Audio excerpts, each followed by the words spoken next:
to start you off easy, I'd love to know where you are joining us from and what is one thing that you look forward to the most at this time of the year. So you can do that in the chat. So we've got Nadine from Lebanon. What's one thing you look forward to at this time of the year?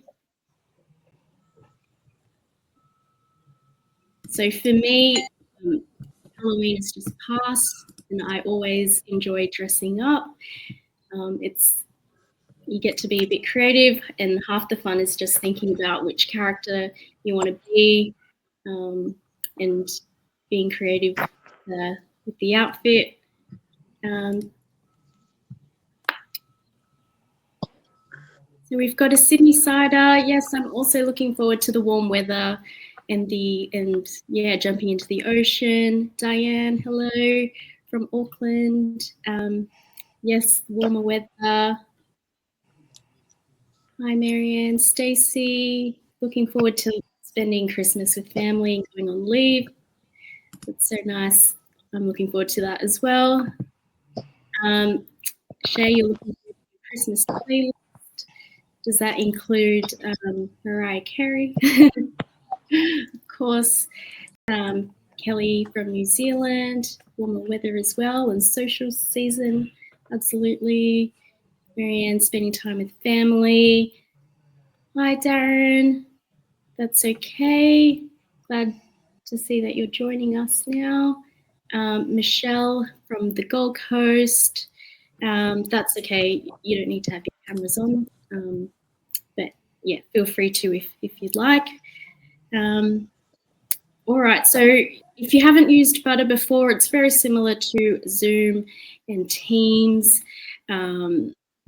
We'll mostly be using the chat feature, but also we'll have some activities popping up on the side as well. So look out for that. And now I will hand over to Kylie to introduce herself and talk about reflection.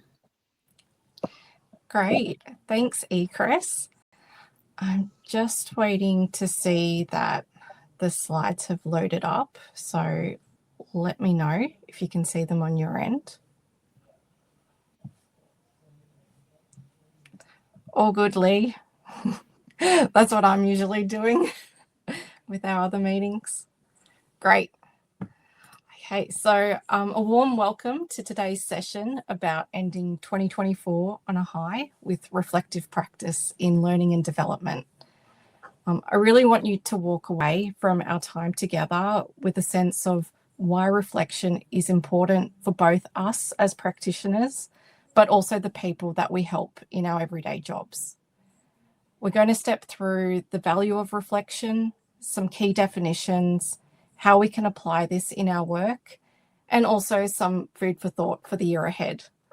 Sorry, I hope no one else is hungry other than Lee. But for those of you who don't know me, both food and learning bring me a lot of joy. I've spent the last 15 years working for government in Australia, and one of the main drivers for me to transition from customer service type roles into learning and development was the realization that I could have a greater impact if I helped more than just myself do a good job. And it was also thanks to a whole lot of reflection that I came to that conclusion about 8 years ago. And since then, I've always worked in-house as a learning professional, and I'm currently supporting staff in the emergency management field. So to kick us off, I'd like you to answer the question that's just about to appear on your screens, which is, what word comes to mind when you hear someone mention reflection?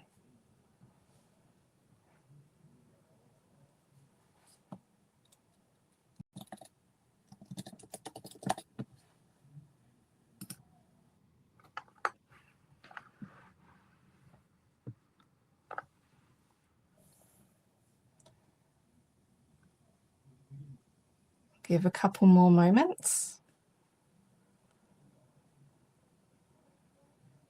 Great. Thanks for some of the ones in the chat as well. So we've got perspective, review.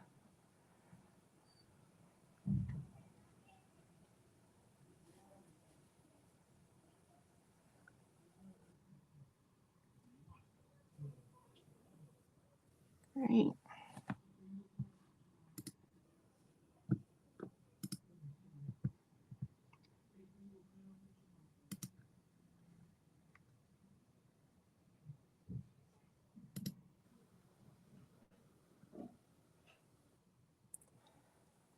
All right, can you all see the results now?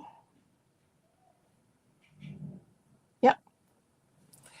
Yeah, so we've got a lot here for thinking, introspection, a few for perspective. Personally, that was one of the ones that came up for me. Learning, of course, but things like evaluation, which is really important in the learning space, as well as lessons, which is actually something that I'll talk about a little bit in this presentation tonight in terms of lessons management. And I guess it being valuable as well for our own growth. So thank you for that. So the quote on the screen is something that really captures why reflection is important and how it relates to learning. The quote by John Dewey goes, "You don't learn, you learn from reflecting on experiences." So examples of people thinking that an experience in itself is enough can be quite common. You'll see people repeating the same mistakes, sometimes walking out of a classroom session thinking that they've learnt everything there is to know without giving it any extra thought. But what this quote is really saying is that we need to get further, and then providing just an experience or time spent in a role as saying that we've learnt everything that there is to know. If we're looking to commit things to memory, which is one of the goals of learning, we have to give our brains the opportunity to process information by reflecting on what it means for us and how we can use these insights to better perform in future. It's also so we can recall that information at a later time. And this quote really sparked my interest in exploring how we can more consciously be using reflection as a learning tool. Oh, thank you. Someone else loves the quote as well. I'm big on my quotes. So we're going to do another poll. And there's lots of examples. And the reason for this poll actually is because there's already lots of examples in our everyday life of reflection. So I'd like you to think of a time when reflecting on an experience changed your understanding or perspective. So if you could take a little bit of time to pop that in the poll, it would be great to see what sort of different reflective experiences we've had. One that comes to mind for me was when I reflected on the very first training session I delivered when I was working for immigration. So I finished the session, and inside I was a bit of a mix of emotions and my thoughts were all over the place. There'd been some good discussions and we'd unpacked some complex concepts, i.e. the Migration Act, during my session, but it was also apparent to me that I was very new to providing formal training and that my delivery wasn't 100% polished. I've since learnt that there's no such thing as 100% polished, but anyway, it can be easy to be a little bit tough on yourself.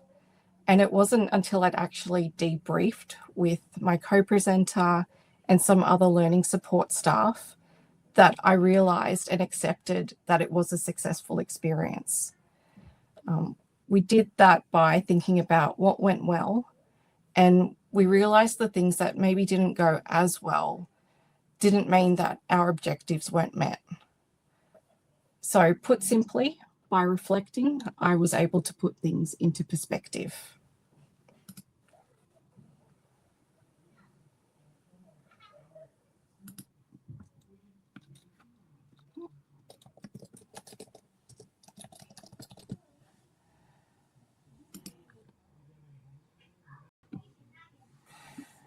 I can see we've definitely got some Kiwis answering. So yes, usually through Corero, conversation with others. One person figured out solutions after discussions with SMEs, noting that it took several discussions and they weren't sure that they were right, but came around to the approach and mostly went with that and a few tweaks to make sure it was good learning. I think that's great, whoever wrote that one, that you had the opportunity to really reflect on, I guess, what the SMEs were telling you, and you were able to come to a good conclusion in the end. When learning a new skill, reflecting on technique, yeah, that's another great example as well. Yeah, feeling nervous about running an in-person version of a virtual course, that's a big change. So I think reflecting in order to think how you're going to plan that out, but also how it went, is really important too. Great, so thank you for sharing those. I'm just going to close the poll now.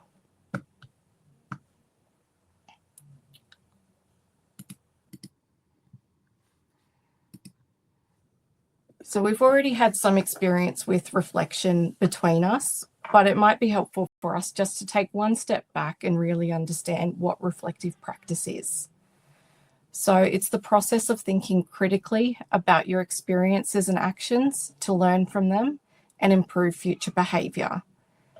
So you do this by reviewing what happened, why it happened, and how you can apply these insights. You then make an action plan to action these insights. And you can see how that really relates to learning. We're in the business of wanting to improve behavior, performance. And if people are in the habit of actually thinking about their actions, there's a chance that they're going to lead to some better performance than if they do things without giving it much thought. So reflective practice is great from that perspective for our learners, but also for us, learning from the way that we put things together. Okay. Just checking the chat. All good. Okay.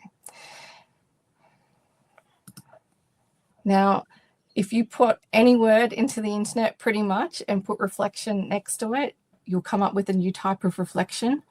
But for today's purpose, we're just going to look at 3 key types of reflection.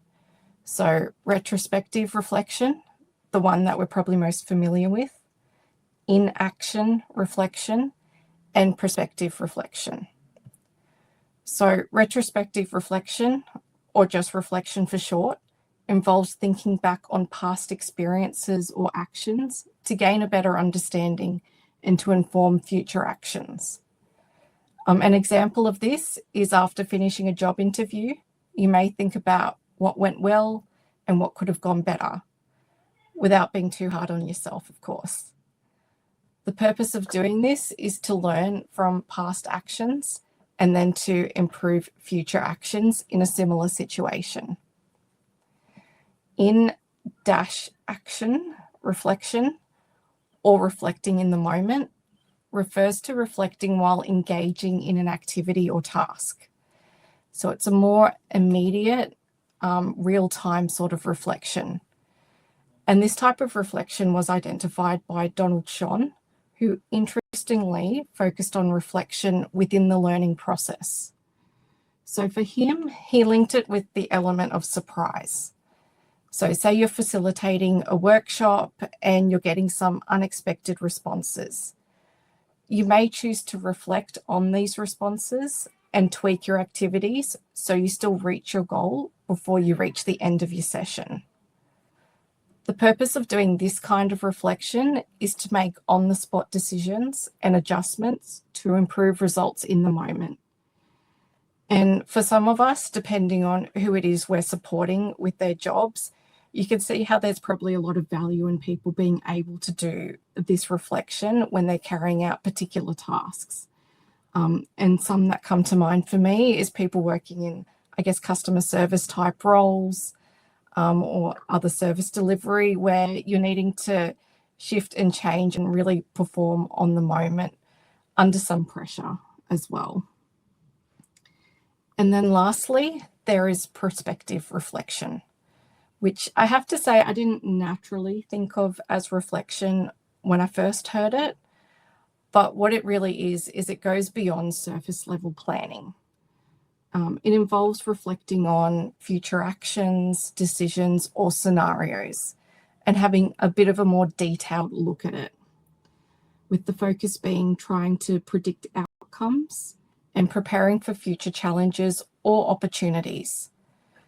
So an example of how this could apply in the learning space is thinking through the impact of a new strategy and how you might tailor some possible learning solutions based on those potential impacts.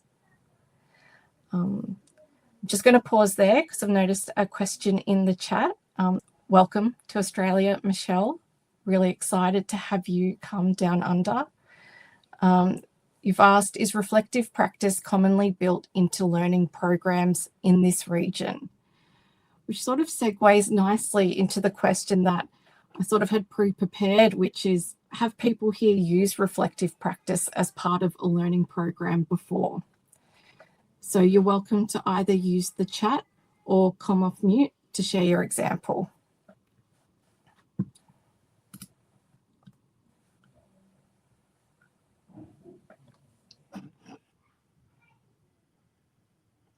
I can share, if that's okay.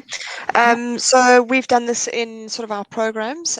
So after each workshop, there is some reflective practice, but we'll have prompts. Just, sometimes it's quite difficult for people to go and reflect. So we always have a couple of prompts for people to go and use in a journal, and then obviously coming back into bringing into also in the moment as well. So if there's a conversation or there's a discussion that's happening in the group, there's in the moment reflection as well, or sharing of experiences and learnings. So we do that just to make sure. I think for us it's about getting people to connect with some of the content, and how we do that is in obviously sharing experiences with that content, or learning from somebody else that has, and I haven't experienced that. Then I think it's bringing back that emotion as well. It's a lot easier when someone is being able to share an experience that has an emotional connection to it than actually just reading it off a slide or watching somebody that you don't have a connection with. So yeah, we do that quite often. Yeah, that's great. No, thanks for sharing that. We take like a bit of a similar approach as well, and we're actually making a bit more of a conscious effort to call it out. So people actually start to realize, oh, this is what reflection looks like. So really having those prompting questions. One that comes to mind for us is we need to try and get across the concept of situational awareness in the emergency management space. So getting people to step through the what, so what, now what questions while they're in the moment during some scenarios that we do play out in training has been really effective to get people reflect in the moment. So we will actually sort of pause the scenario sometimes and ask, okay, what do you see is happening here? So what? What does that mean for our organisation? And now what are you going to do about it?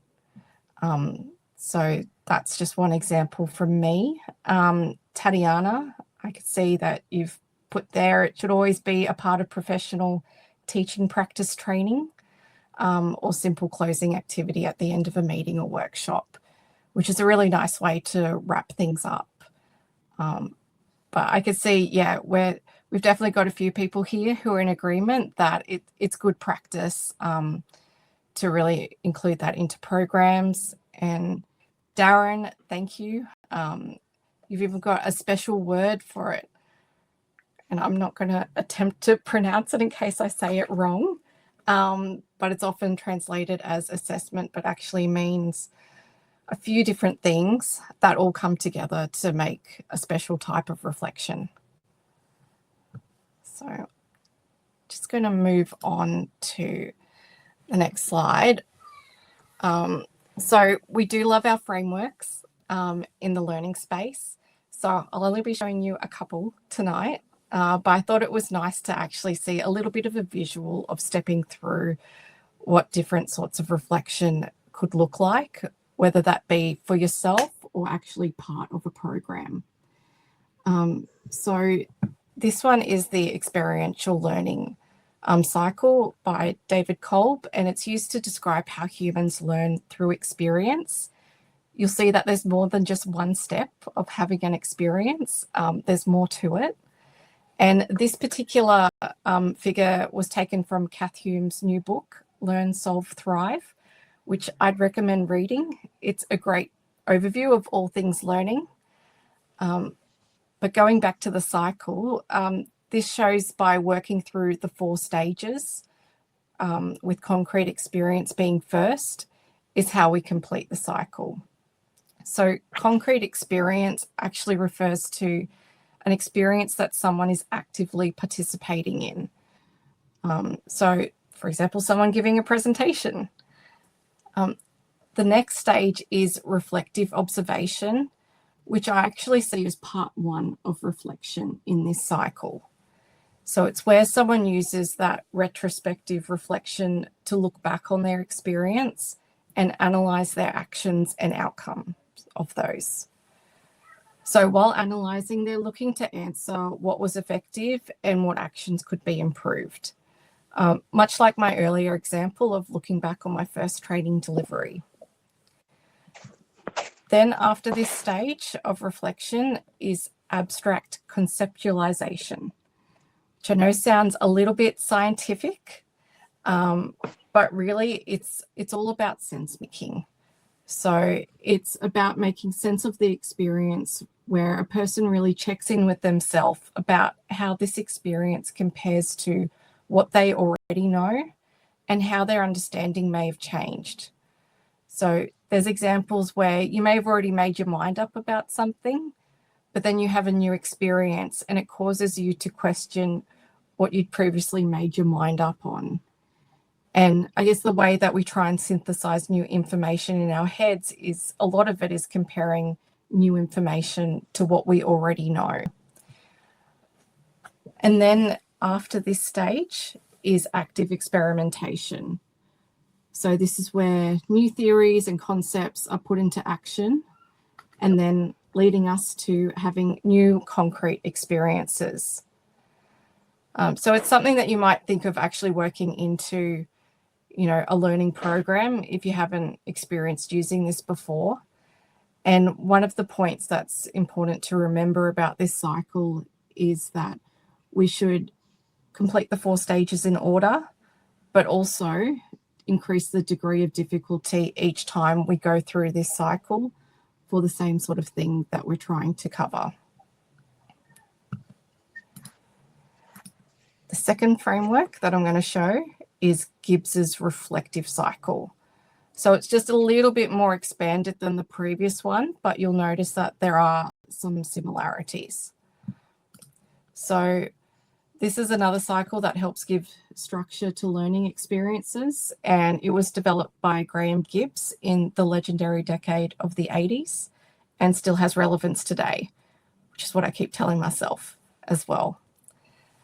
This was taken from the University of Edinburgh's Reflection Toolkit, which is a free resource that I'll include in the webinar links. And it covers 6 stages, and there are example questions that you can use for each stage. So it starts with the description of the experience. Just double checking that people can see the slides, because we had one person say they can't see it. All good, Chris? Cool. Yeah, so just to confirm right now, the screen that's being shared is Gibbs reflective cycle. So thumbs up if everyone can see that. Great. Okay, perfect. Great, thank you. Cool. So the first one is the description of the experience, and this is where you're trying to be quite factual. So simply asking what happened during the experience. We then move through to the feelings and thoughts about the experience. And a question that you might ask is, what were your thoughts and emotions during the event? We move through to evaluation, both good and bad. And this is where you ask the typical what worked well, what didn't work well. The analysis part is, again, that sort of sense making of the situation. And you could ask, why did things happen the way that they did? Moving through to conclusion, this focuses on what you've learnt and what you could have done differently. And a question that you could ask at this stage is, what could I have done differently? And last is the action plan. So making sure that all this thought process doesn't go to waste, that there's actually an action plan on how you would deal with similar situations in the future or general changes that you might find appropriate. And a question that relates to this is, what will you do differently in the future based on this reflection?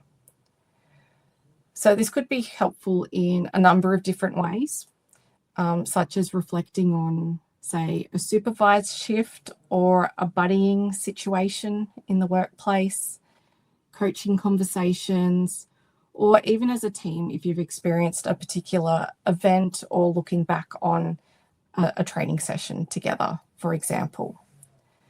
But the toolkit itself has an extensive amount of questions that you can draw on and pick whatever suits you best. So I know I've highlighted a couple.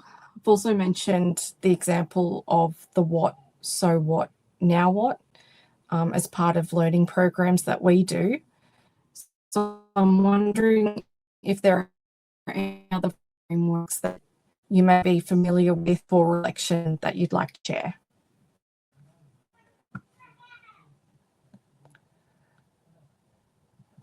Just give it a couple of minutes.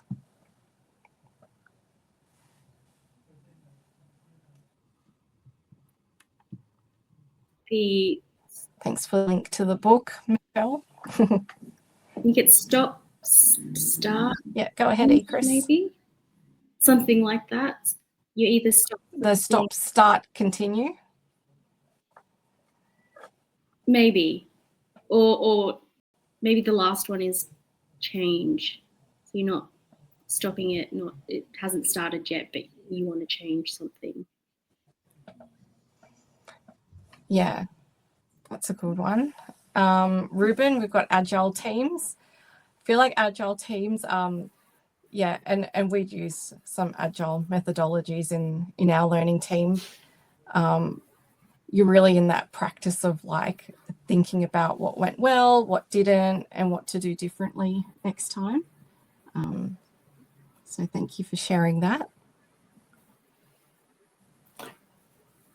Can I jump in? Loved, learned, loathed, and longed for. Love. I like that. Yes, go ahead.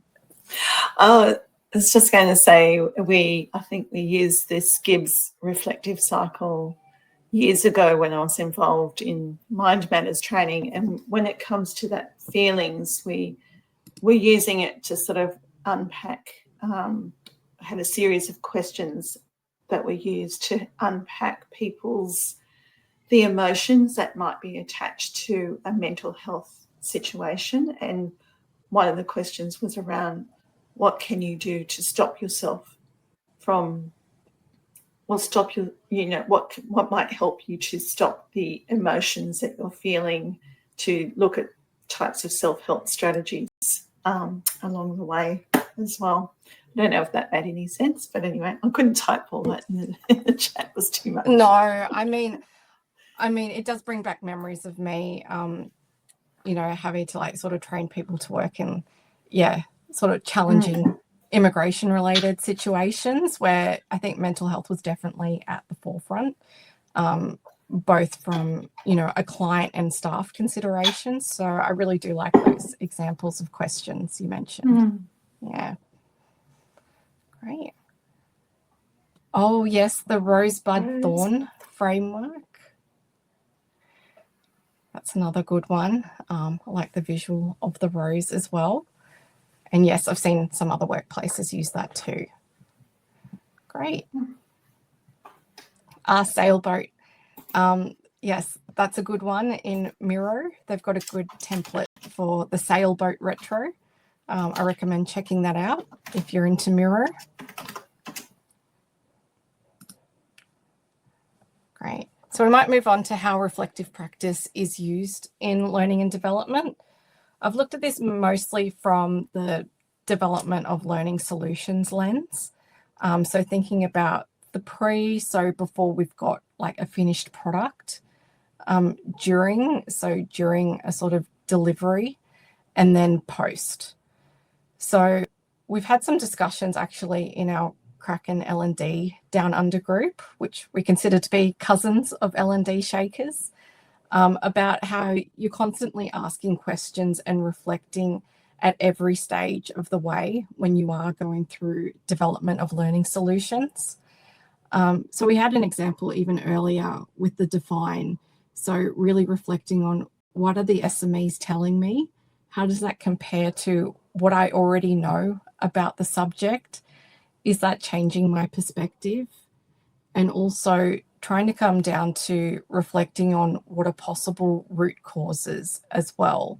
So continuing to ask questions, which I guess is one of the main things of reflection. You're really asking a lot of questions.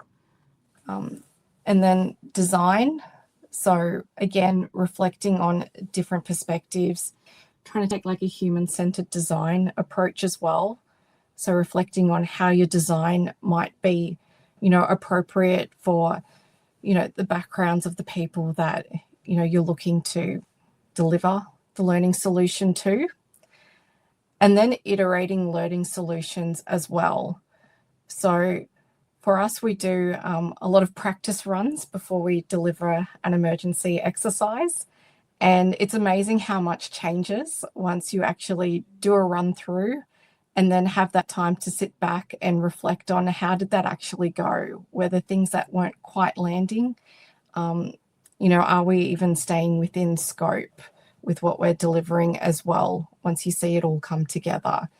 And it's great to have that sort of check-in before you get to final stage, of course. And then during the delivery of a learning solution, so a lot of that in action reflection that I mentioned earlier, that's something that you can, keep front of mind when you're facilitating.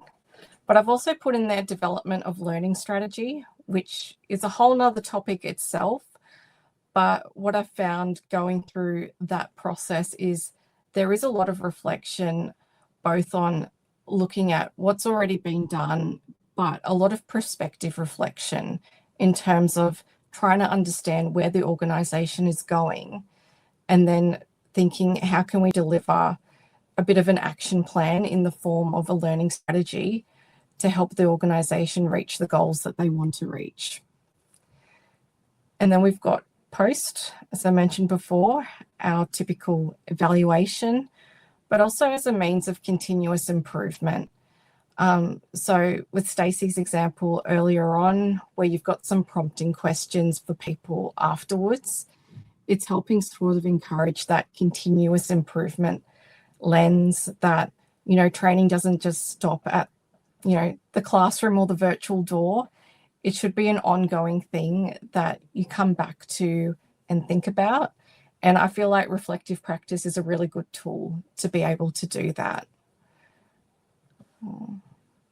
So anyone else wanted to add? We've got some agreement here as well in the chat, which is great. Yeah, cool. Thanks for the thumbs up. ADDIE model, yeah. So yeah, definitely a lot of reflection at each stage of the ADDIE model for sure.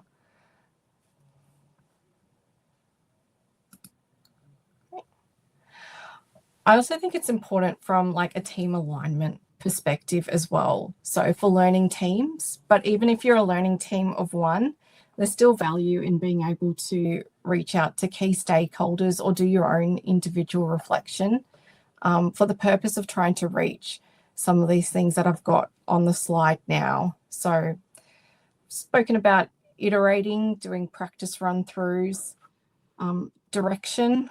We use Mural, which is like Miro, but having a brainstorming session together for goal setting.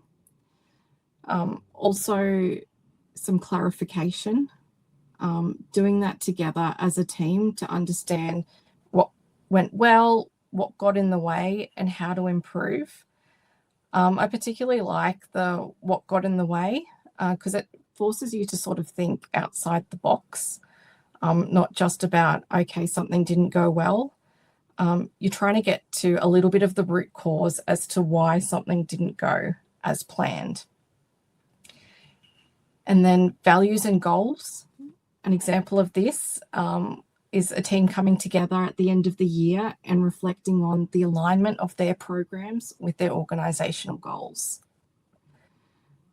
Learning culture as well, I think, is something that's really important, but probably not spoken about nearly as much. And I think the best way to encourage a learning culture is to model that. And it starts with modelling it within our own learning teams as well. So an example of this could be a team leader discussing what they've learned and how they plan to grow. We've also got looking at learner outcomes, so analysing any post sort of training feedback together and planning for improvements.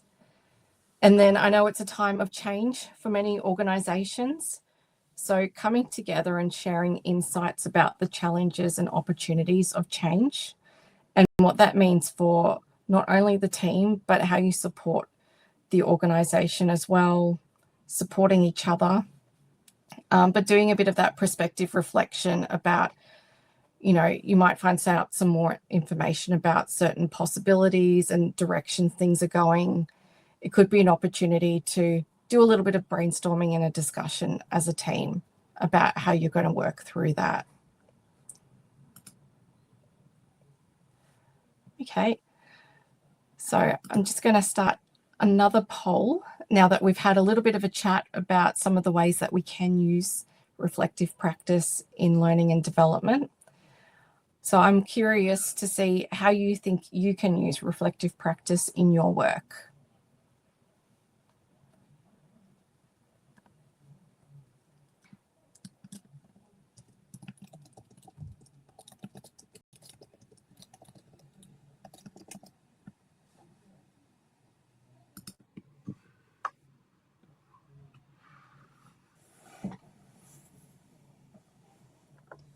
Right, so feel free to use the chat or even, pop it in the poll as well.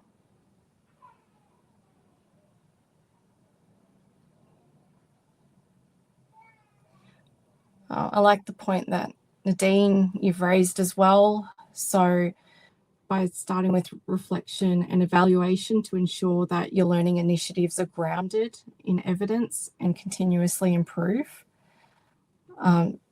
A good way to sort of build some culture of learning and innovation. And thanks, Shaheen. Starting position with learners and I guess really understanding their context as well. That's really important.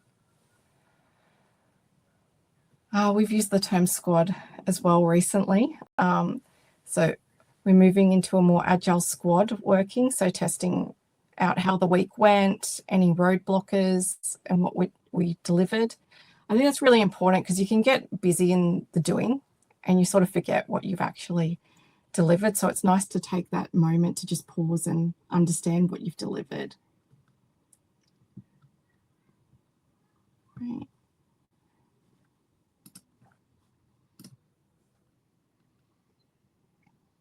So just stopping it so we can show you some more of the results. Embedding it at every stage, which is great. The SAM model, which I know sometimes people use as an alternative to ADDIE as well. Great, some great responses in there. I'm going to close that now. So I quickly want to give a couple of examples about how other industries are using reflective practice. We've already had one healthcare example, and it's done from the perspective of using reflection to improve patient care, as well as supporting the well-being of professionals. As you can imagine, there's some challenging circumstances in healthcare, So reflective practice does play quite an important role in that industry. Creative arts typically has a lot of criticism to deal with. I recently heard writing described as failing every day and eventually getting to good. So being able to reflect and really see things from different perspectives can help deal with criticism constructively, but it can also deepen the creative process, which is something many of us in the learning space need to deepen as well, depending on the type of work that we're doing in L&D. And then emergency management. I mentioned earlier about lessons, but an important part of the emergency management profession is lessons management. And a typical way that they go about lessons management is through the OIL process and following it in that particular order. So that stands for observations, insights, lessons identified, and lessons learnt. And what I find interesting about this approach is that you're not considered to have learnt something until you've gone through this process and actually provided evidence. So the way that these observations are typically gathered is through after action reviews after a particular event, say a bushfire or flood. And those observations can also be captured in real time during an event. So they all come together, they're analysed with 3 observations equaling 1 insight, and then 1 or more insights leading to a lesson identified. So thinking of this as a bit of a flag to say, hey, this is something that you should either continue or you should change. And then looking at the next emergency and seeing if that advice has been followed and implemented. So an example of that could be identifying that a particular communication method isn't as effective and that we should change to a different one. We would then analyse the next similar type of emergency to see that that new communication method has been used before we can actually say a lesson has been learnt. And you only really get through this whole process by doing reflection to get the observations in the first place, but then also reflecting throughout the process to understand what this really means and how it can be applied in future. So really as a means of continuous improvement. And I have another quote to share, which really highlights the importance of doing reflection for ourselves. And that's, life can only be understood backwards, but must be lived forwards. So it really highlights the importance of understanding and reflecting on what has happened, but to keep moving forward. And it can be really easy to get caught up in the day-to-day and not make time for reflection. And it doesn't mean that you need to put aside a whole day to reflect, but it's really important to make that conscious effort. And the end and the start of the year are usually good reminders for us that there's a need to reflect. So some example questions that I like to use at the end of the year include: identify a moment this year that felt rewarding. Why was it significant? And what's one thing you experimented with? And what did you discover? So I'll include some resources again in the webinar links with some other example questions that I've been able to draw from different sources that I find quite interesting, and again gives you that sort of prompt on where to start with end of year reflection. If there's any questions that you use yourself for reflection at this time of year or the beginning of the year, feel free to drop them in the chat as well. And then we've got, like I've got here, the start of the year, so using that as a time for prospective reflection. And I've got a couple of questions there that I've previously used and found quite good to start sparking some thoughts. And that is, what is one knot you want to untangle in the new year? How will you start doing this? And finish this sentence: this year I will make more time for why. So really trying to propel you into some action, some commitment, a little bit more detail than a New Year's resolution, and hopefully something that will stick a little bit better. But another thing to sort of note is that your start of year reflection doesn't necessarily have to happen on January 1. I know this time of year can be a little bit crazy with some of us traveling or kid wrangling. So February is not too late to take a bit of time for yourself and do a start of year reflection. Right, and thanks for sharing that, Stacey. So Stacey's shared a link that's really helped with her reflection process as well.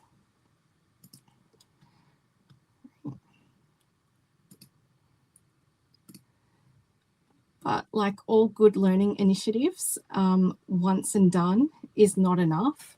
And I tried something different this year by doing quarterly reviews. So it's not as serious as it sounds. It's really just taking the opportunity once a quarter to ask myself a set of questions and reflect on the previous 3 months. I've been doing this using Miro, but you can use a whiteboard of your choice or a journal. And the key is to ask consistent questions as well. So that can help you notice some trends, some goals that you may not be making as much progress on, and also any emerging focus areas. So it's much easier to sort of remember what you've done in the last few months compared to the last year. And it's amazing how much things can change from the beginning of the year to the end of the year.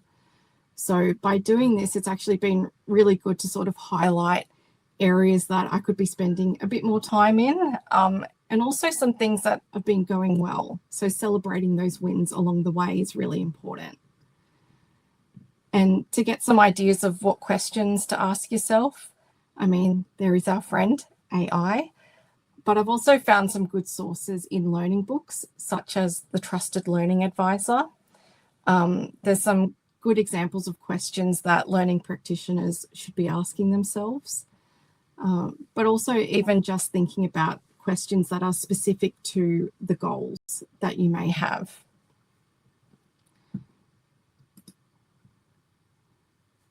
And then as a takeaway challenge, this is something that I did last year, which I found actually a bit of fun, but also a really good way to practice that reflection skill. And that's to choose a topic to reflect on for 12 minutes in the 12 days in the lead up to Christmas. Probably also helps that I love Christmas as well. But the point of this is really just to spend that time and to actually sit with a topic for more than a few minutes. It could be quite surprising, I guess, what extra thoughts come out if you just give yourself that little bit of extra time and maybe ask that, those typical 5 why questions. So why, and then why again, like we would ask when we're doing a bit of a discovery with a stakeholder. Taking the opportunity to do that yourself on a particular topic can be great. And the topic I chose last year was people that I'd learnt from in 2023. So you're welcome to choose that topic or anything else that really sparks your interest.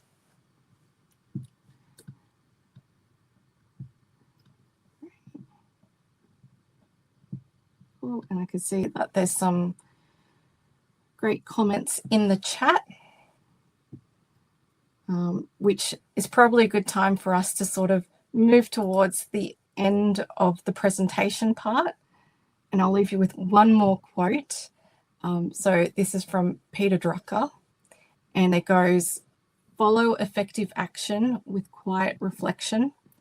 From the quiet reflection will come even more effective action."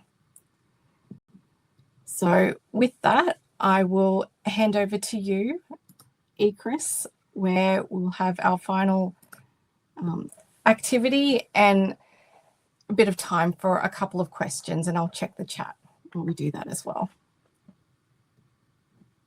Much, Kylie. What a great session.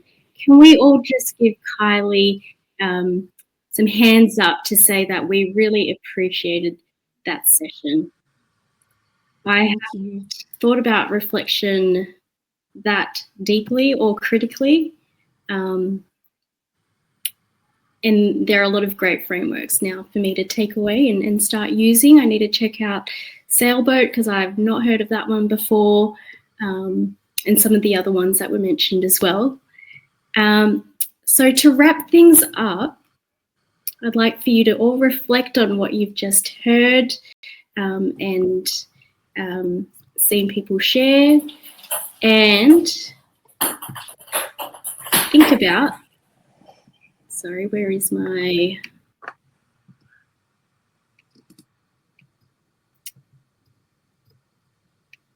sorry, just having issues with my agenda. Oh, there we go. Okay. The joys of, using new technology. Okay, so in a moment,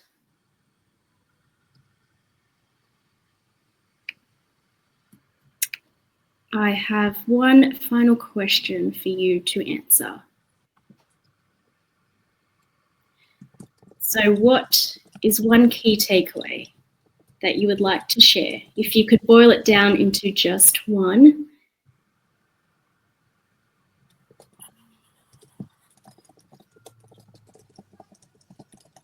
Thank you for sharing the Sailboat. I'll have a look at that.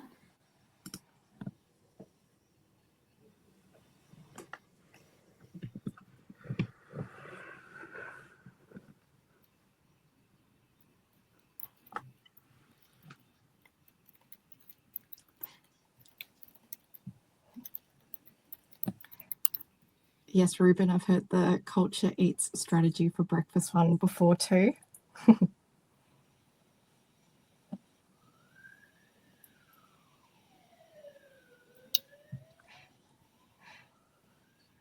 Yeah. So yeah, the examples that people have shared. Sorry, go on. Oh yeah, you go ahead.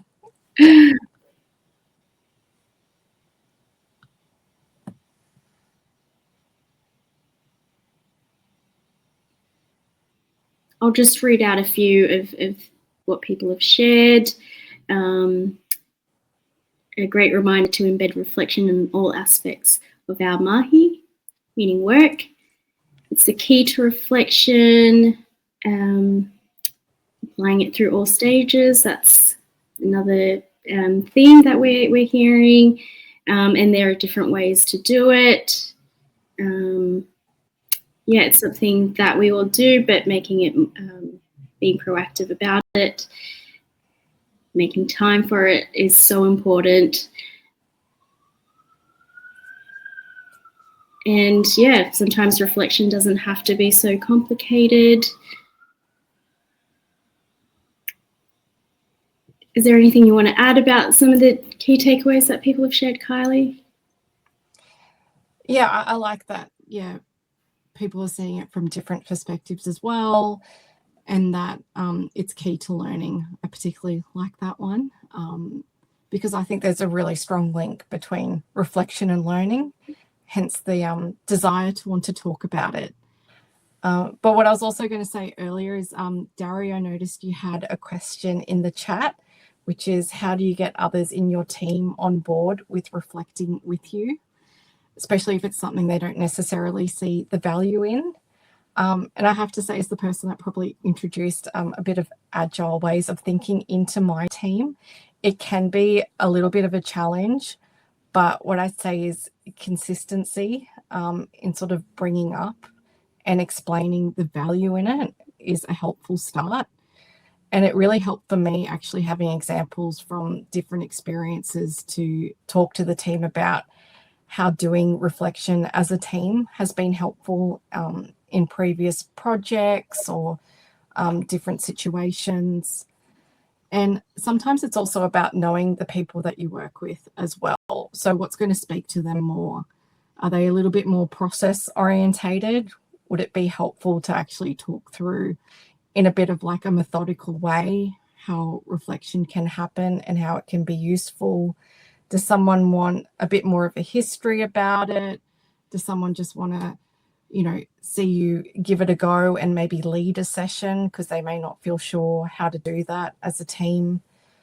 There are a few different ways that you can try things out, but what I'd say is don't give up after the first time, because I've been there before, and it does really pay off, and it benefits not only the team, but the people that you're actually trying to serve as well.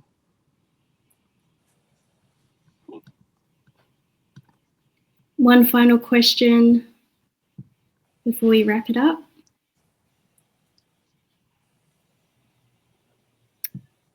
Thanks, Darren, for joining. Thank you. Really appreciate you dialing in and everyone taking some time out of their day. Lovely to see you all. All right, it's now 7. Thank you so much for joining. This is our last session for Asia Pacific region for 2024. We'll be back next year. Please check out the LinkedIn group for L&D Shakers if you want to stay up to date with any future events, or subscribe to our Luma page. You'll see all the events that we have here hosted online, or if you happen to have a hub near you. And hope everyone has a good night and a good rest of the year. All right, thanks so much. See you all. Bye.